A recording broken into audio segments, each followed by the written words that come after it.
The new focus of football is Saudi Arabia. First they took Newcastle in the Premier League, the heart of football, then they managed to bring one of the most important stars of world football, Cristiano Ronaldo, and many stars to their country. Saudi Arabia became one of the most sought-after countries in football.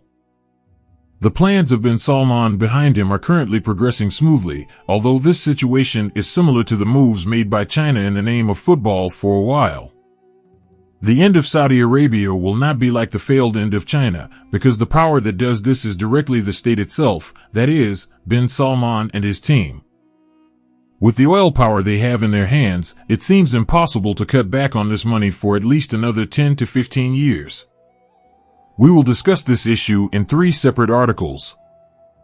First of all, we will talk about the Saudi Arabian League. In addition, we will talk about the difference from countries that make money transfers with money power, such as the Chinese League and MLS. Secondly, what are Saudi Arabia and Salman aiming for by investing so much in football? We will talk about it. If your brains are blown, let's start. Enjoy watching. In the Saudi Arabian League, most of us usually know the names of 2 teams. One is HILAL and the other is NASSR. If these teams brought names that would be considered close to the stars, players of similar classification such as Talisca and Maria to their countries, they would never have resonated in the world with their huge transfers. This was because the first step of the project was the acquisition of Newcastle. After this step took place, Salman activated the funding power for his league. The rest already felt like ripping socks. First, they gave a message to the world by signing Cristiano Ronaldo. After that transfer, Cristiano Ronaldo told me about their projects and explained that they can be among the important leagues in the world in a very short time. At the time, most of us thought that Ronaldo was using this statement as a cover because he went for the money. But things changed with the transfer of names like Benzema, Kanté, Ruben Neves, Edouard Mendy to Saudi Arabia this summer, and many more are likely to be added to the list. We can really understand from here that the league has started to evolve to a different level. For example, Ruben Neves is also 26 years old and Barcelona wanted this man so they can convince not only old popular names, but also young stars by stating that they have money and many star football players will come here in the future. And their goal is to spread it across the league, not just clubs like Al Hilal and Al Nassr. For example, Benzema came to El Ettifaq, not these 2 giant clubs, that is. They want to create a competition within the league and bring the matches to a level that can be watched and marketed by other countries. So, we can make sure that clubs like Nasser and El Ettifaq become a match to watch as many of us don't expect it, as Ronaldo versus Benzema will face off. So, how do these guys pay these footballers so much money? Don't UEFA restrictions apply to these? Yes, that's true. UEFA restrictions do not apply in this case. In other words, they have the power to put the salary they want and the transfer fee they want on the table and convince the football player they want.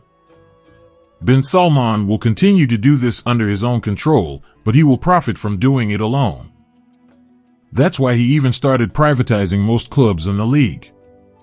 In this way, famous Arab investors will make more transfers by buying clubs in Saudi Arabia and investing crazy money.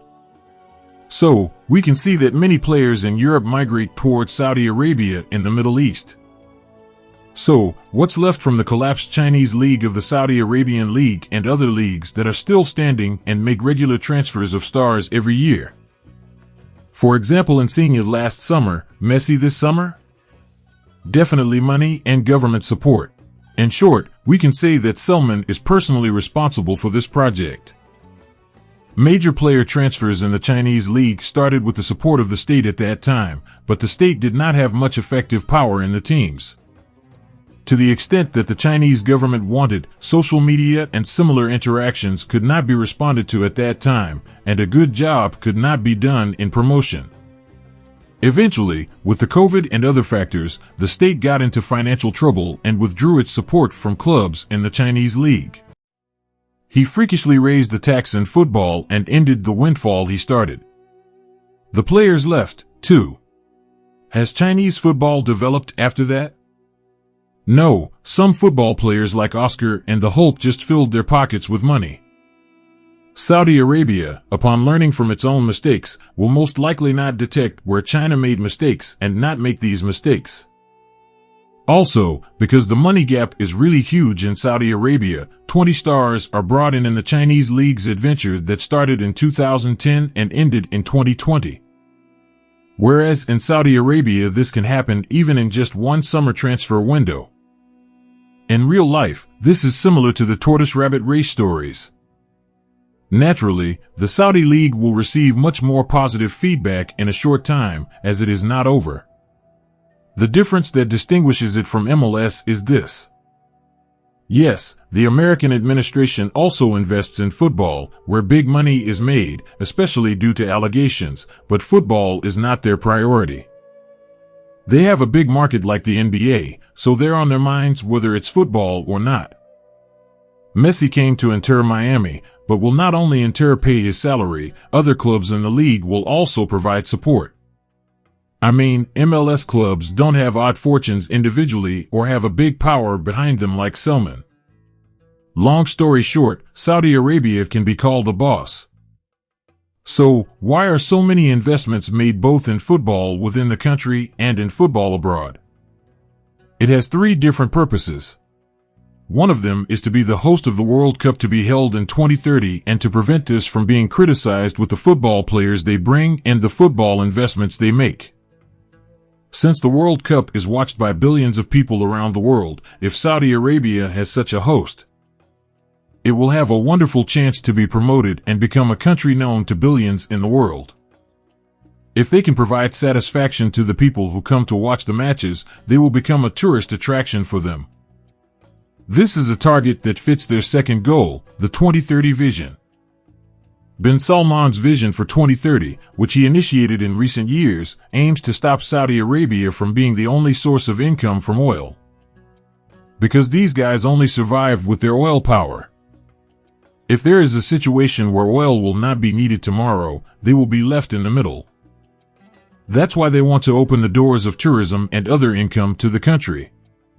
Since football is a mass game, it will play an active role in its promotion. The fact that a popular football player like Ronaldo is in Saudi Arabia today is a reason why people are curious about this country. For example, Messi also serves as a tourism ambassador in Saudi Arabia. They do not choose these names randomly, they warmly show their country through the names that the masses love. Their third aim is to put Salman's identity into the background, which he has polluted with a murder controversy he was involved in before.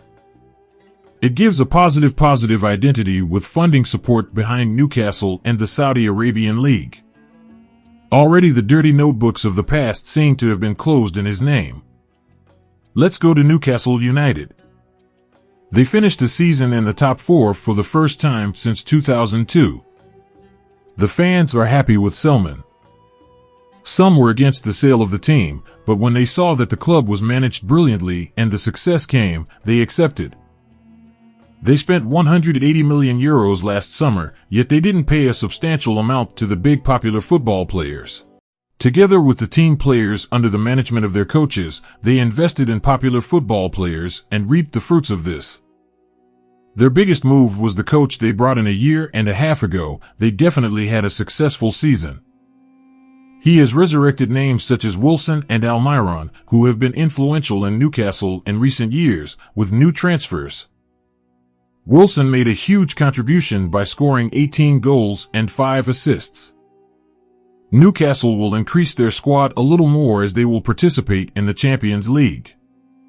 They are known by names such as Barella, Osman, and the unbalanced management of the club and their financial strength will attract the attention of the players. We can say that Newcastle United attracted more attention than last year. Now a football player will not be criticized if he goes to Newcastle.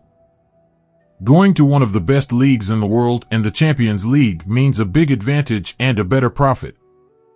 In other words, we can get ahead of a rising team like Manchester City. However, the unstoppable power of money, the fact that Salman and Saudi Arabia can influence football so quickly, actually harms the spirit of football. Who would have thought that Cristiano Ronaldo would be transferred to Saudi Arabia? Even Ronaldo himself wouldn't have said that. But money really is something that can change a lot of things, and if a transfer frenzy started in Saudi Arabia, it was definitely Cristiano Ronaldo who started it. At least 10 popular football players are expected to transfer to Saudi Arabia this summer. The balances in football are changing, and new balances are usually established by the Arab rich. The inter-country rivalry between Saudi Arabia and Qatar is also reflected in football to a great extent. For example, Manchester United is expected to be sold to a Qatari company. We are curious about your ideas. Thanks for watching. See you in new content. Bye.